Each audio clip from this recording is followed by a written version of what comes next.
Hi everyone, Joe Kral with the Society of St. Sebastian, and again, welcome to this week's video on Pro-Life University.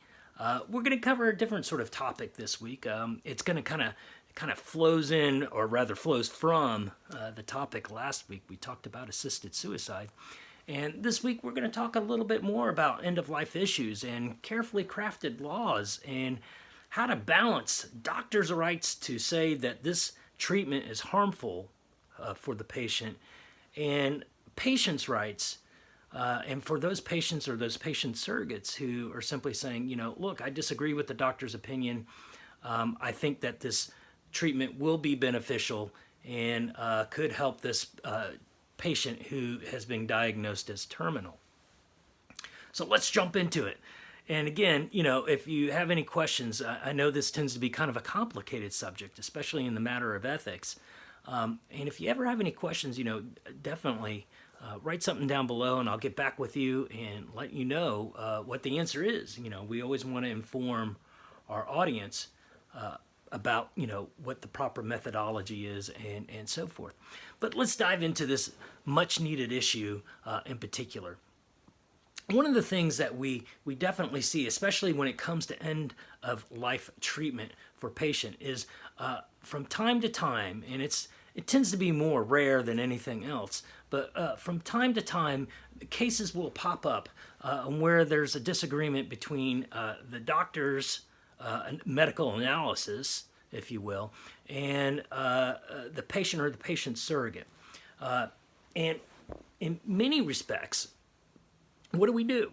What's a properly framed law, if you will, when it comes to this? Some folks want to argue, for example, on one side that it should be purely the patient or the patient surrogate or their family, their decision when it comes to these end-of-life matters, and we don't need to listen to the doctor and their particular opinion. On the other hand, you've got these doctors that say, well, you need to listen to our opinion. You shouldn't force us to provide unnecessary and treatment that could possibly even potentially and really be harmful to that dying patient.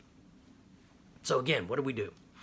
I think we need to be crystal clear here. And before I kind of jump into what my thoughts are on a proper law that can address this particular issue, let me just simply say this. There are many states out there that kind of fall on one side or the other. All right, you've got lots of states out there, for example, that do leave it up to the patient, if you will, and basically force these doctors to provide treatment. On the other hand, you've got other states that leave it up to the doctors and really don't give many patients any sort of rights when it gets to these sorts of decisions as well. And I think both sides, in many ways, are highly problematic. All right, just to kind of give you an example, when we look, for example, at pure patient autonomy as a principle, we got to be very careful here, right? And we got to understand that we need to be extremely careful here, because if it becomes pure patient autonomy on end-of-life care, right, sets a sort of precedent that can have an influence, if you will, in many areas of medical practice.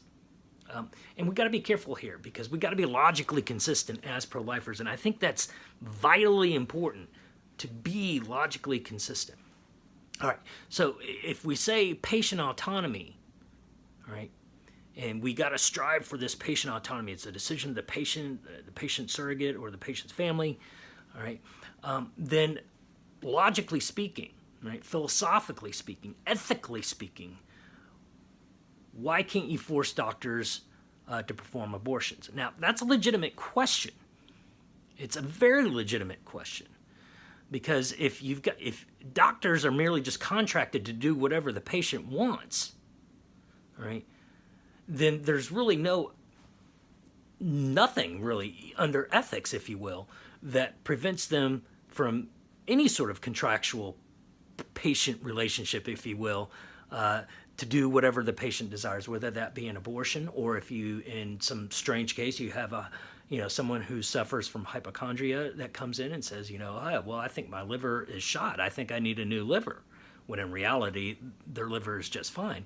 what's preventing that person from getting a new liver, if you will? What's preventing that person from forcing that doctor from doing an unnecessary and even harmful surgery to that patient? Or especially in the case of the abortion, what's stopping the doctor, if you will, from being forced into providing an abortion that he may not want to do, that he sees as obviously deadly to the unborn child and very harmful even to the mother? So, on one end, we see this problem with pure patient autonomy and the logic of patient autonomy. But we certainly can see problems with, just letting the doctors decide too. And the obvious case would be euthanasia, where a patient doesn't want to die, but the doctor says, your time's up. All right. Obviously, that would be a problem. And so I think we need to be careful, especially when we deal with these laws. And typically we get into what are called advanced directives laws when we deal with this particular subject. Now, I've had I guess you could say, the experience of helping draft an advanced directives law in the past. And one of the things that I had to certainly keep in mind when doing this is all sorts of medical ethic principles come to mind. First, the idea of the doctor, that his obligation is, one of the most foundational principles of medical ethics is first do no harm, right? And so I certainly see that when I was going in and dealing with this sort of thing. But I also understand that there's a balancing act here. We got certain doctors' rights and certain patients' rights that we got to balance here. Right, and they're conflicting. Right, some people want to say there's a hierarchy of rights. It's not really applicable in this sort of case, because we got to fundamentally understand that the doctor has a duty not to harm the patient, and since he is a medical expert that has he has the degree, he's gone to school, he's got the MD. Right? So he has the expertise, the intellectual knowledge of knowing physiologically what can happen to the patient if he gives them treatment that may be harmful or may not even have any sort of benefit whatsoever, other than maybe provide a false hope, if you will, which is also wrong. Then we need to really explore this sort of thing. But at the same time, we got to understand that patients are not always wrong themselves. They certainly have a right to explore other options and so forth. We certainly look at second opinions and so forth. If someone comes down with a cancer diagnosis, usually they just don't stick with one doctor. It's not uncommon to hear that they may have gone to another doctor just to get that doctor's opinion, or if there's some sort of surgery that they need to go through and so forth. It's not uncommon to hear that people want to get second opinions. So we know that even the doctor with their expertise are not always right, all right? That's because human beings are obviously fallible, right? We're not perfect. So let's keep that in mind. And when I was busy trying to draft the law, I was trying to help keep this in mind. And one of the things that we certainly did when we came up with this law was to balance the rights of the patient, right, when there is a disagreement, and the rights of the doctor, right?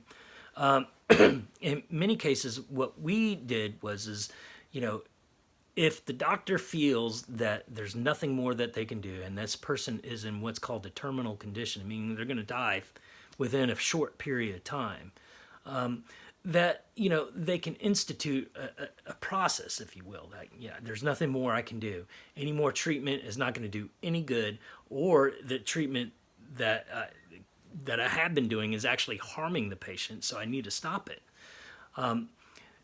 At this point in time, what happens is the patient is able to go through a committee, a medical ethics committee at the hospital. They can either affirm or basically not affirm what the doctor has to say. But then what kicks in is a rule, if you will, to try to transfer this doctor. Or not transfer the doctor, transfer the patient, excuse me. And so basically, long story short, if there's disagreement, it can then go to court. And one of the things that we fundamentally need to realize, and one of the things that certainly sticks out in my mind, especially when we were dealing with this law, was that the court in many ways is the proper avenue for the patient who disagrees with the doctor's decision to be sort of that third arbitrary, kind of objective third party, if you will, that can come in and look at this particular situation. They can take testimony, what's the condition of the patient? What are the medical facts that are being presented here? Is it likely that this patient is not terminal, or is he terminal, and so forth. So in many ways, the court is the proper avenue to take these facts, if you will, and then try to make a decision at this point in time as someone that is kind of outside looking in, if you will. Right? In many respects, that is the good way to balance, these disputes that you may have. And on one hand, we don't want the craziness of, doctors euthanizing patients, all right? So if it's a case where it's clearly evident that a doctor might be actually trying to basically euthanize a patient, the court can step in and say, no, this is not what you're supposed to do. This is what's going to happen, all right? So then they can be given time to transfer to another physician or to another hospital that would be willing to take that patient. But on the other hand, it's also able to say to a family, no, the transfer is completely inappropriate. You can't force any doctor to continue with treatment because it's harming the patient. It isn't doing anything to help the patient. And again, we are in a process of where this patient is, literally in that physiological process of dying. And, you can't force the doctor to treat a patient that with medical interventions that are absolutely going to do no good, right? And so the court in many ways kind of can help decide those sorts of things, if you will. And I think that's kind of important when we look at these laws. A lot of states need some fixing when it comes to this sort of thing. And again, we got to understand from a pro-life perspective, we want to save life. And I think this is a good way of doing it, especially in those states where it's just the doctors, right, making the decision, because we shouldn't have that either because, again, I just discussed what those particular problems, but it also helps us, on the other end as well, because forcing doctors to provide treatment, can be harmful, and it can be against pro-life principles. All right. And one thing that we need to fundamentally understand is we don't like doctors being forced to do abortions, right? So we got to be consistent, right, in that sort of way, if we will, right? Well, again, if you have any questions, I hope that you can write them down below, and I'll be glad to answer as best as I can. I've written several articles of this on this particular issue, especially transfer provisions and the idea of the court being a balance between the doctor and the patient in many respects, kind of that third party looking in. So you can go to our Society of St. Sebastian website and check that out. That should be in our index, especially under assisted suicide and so forth. So check that out. Again, guys, thank you so much. Hey, everyone out there, y'all stay safe too, especially in this time of crisis. We'll be praying for all of y'all. Hopefully everyone stays healthy, stay safe. And again, we appreciate everything you do. So, more informed you become as a pro-life advocate, the more powerful your argument is. So, again, I hope you like what we have to say, and we appreciate everything. Thank you so much. Bye-bye.